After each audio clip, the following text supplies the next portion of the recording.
मैंने लाख लाख मिन्नतें की, लाख लाख मिन्नतें की, परंतु उस पतिव्रता नारी ने ना अपना निर्णय बदला और ना ही अपनी आज्ञा।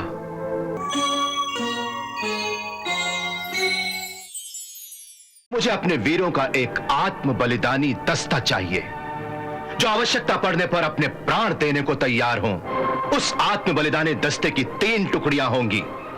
पहली टुकड़ी राजकुमार बलराम और उनकी माता देवी रोहिणी को रातों रात गोकुल से निकालकर अपने गुप्त सैन्य शिविर तक पहुंचाएंगी।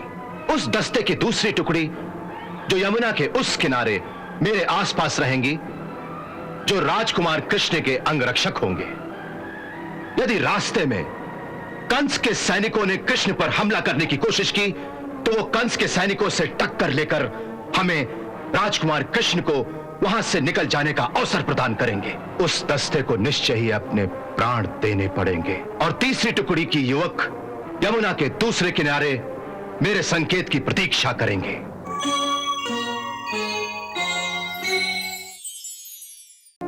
एक बात तो साफ है कि देवी ने केवल राजकुमार कृष्ण को बुलाने की आज्ञा दी है, तो हमें सबसे पहला कार्य तो यह करना चाहिए कि राजकुमार बलराम को शीघ्रातिशीघ्र वहां से निकाल कर किसी दूसरी जगह पर ले जाएं।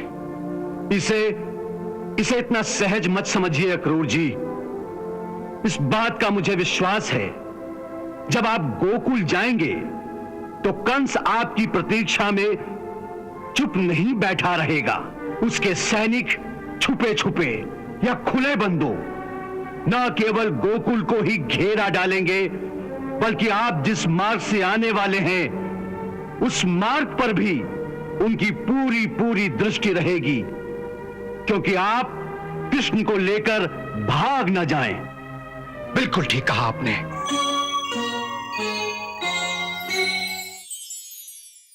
मेरी आज्ञा अटल है, उसका पालन किया जाए। मैंने लाख लाख मिन्नतें की, लाख लाख मिन्नतें की, परंतु उस पतिव्रता नारी ने ना अपना निर्णय बदला और ना ही अपनी आज्ञा। मित्रों, अब अपने स्वामी की आज्ञा का पालन करने के सिवाय हमारे लिए और कोई दूसरा रास्ता ही नहीं है।